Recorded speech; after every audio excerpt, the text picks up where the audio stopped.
ये कहानी है मणिमहेश कैलाश की। एक ऐसा पर्वत जहां शांति बोलती नहीं लेकिन सुनाई देती है। एक ऐसी झील जहां पानी नहीं, चेतना बहती है। और एक ऐसी यात्रा जो केवल पैरों से नहीं, आत्मा से की जाती है। हम बात कर रहे हैं मणिमहेश कैलाश यात्रा की, जो हिमाचल प्रदेश के भरमौर क्षेत्र में स्थित है। यहां स्थित है मणिमहेश झील, एक दिव्य सरोवर जो समुद्र तल से लगभग 13,000 फीट की ऊंचाई पर शांत और अलौकिक भाव से विराजमान है। लेकिन इसकी ऊंचाई से कहीं ज्यादा ऊंचा है इसका आध्यात्मिक महत्व। कहा जाता है यहां भगवान शिव स्वयं वास करते हैं। यह स्थल छोटा कैलाश के नाम से भी प्रसिद्ध है। हर साल जन्माष्टमी के बाद यहां हजारों श्रद्धालु कठिन और जोखिम भरी यात्रा करके आते हैं। लेकिन जो लौटते हैं वे सिर्फ थके हुए यात्री नहीं होते, वे परिवर्तित आत्माएं होती हैं।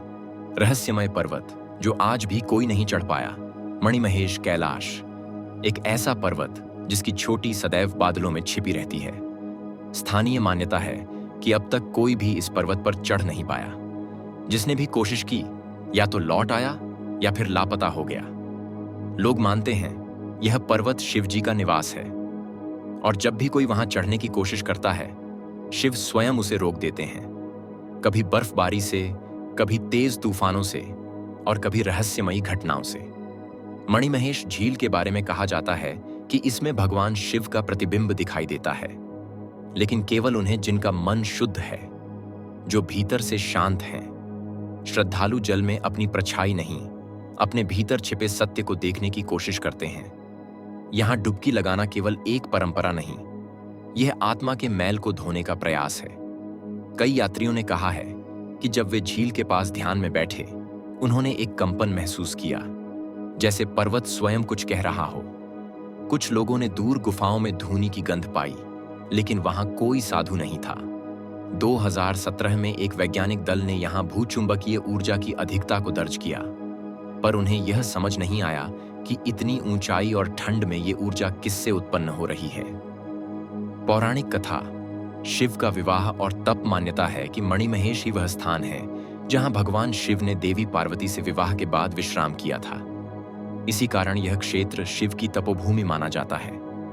स्थानीय लोग कहते हैं रात को कभी कभी झील से डमरू की आवाजें आती हैं, जैसे स्वयं शिव तांडव कर रहे हों। एक रहस्यमय योगी, एक कथा में बताया जाता है कि एक यात्री रास्ता भटक गया। उसे एक योगी मिला जिसने कहा, तू खोजने आया है शिव को, लेकिन मिल पहले खुद से। जब यात्री ने मुड़कर देखा, वहां कोई नहीं था। बाद में गांव वालों से पूछा तो सबने कहा वहां पिछले 50 सालों से कोई नहीं गया। मणिमहेश यात्रा केवल पैदल चलने का नाम नहीं, यह तप, त्याग और परीक्षा है। मौसम अचानक बदल सकता है, ऑक्सीजन की कमी और रास्ते की कठिनाइयां बार बार आपको रोकेंगी, लेकिन यह शिव की परीक्षा है। जो इस परीक्षा को पार कर ले, वह केवल दर्शन नहीं, अनुभव करता है। कुछ साधु मानते हैं कि मणिमहेश केवल एक स्थान नहीं, यह एक शक्ति चक्र है, एक अदृश्य द्वार जो इस लोक को उस लोक से जोड़ता है जहां केवल चेतना का वास है। यहां आकर लगता है जैसे शरीर पीछे रह गया हो और आत्मा किसी अदृश्य ऊर्जा से संवाद कर रही हो। तो अगली बार जब आप मणिमहेश जाइए, केवल एक पर्यटक नहीं, एक साधक बनकर जाइए, क्योंकि वहां केवल बर्फ, झील और पहाड़ नहीं है, वहां एक मौन रहस्य है। एक ऐसे शिव जो बोलते नहीं पर सुनाई देते हैं, और शायद वो आपको भी पुकार रहे हों।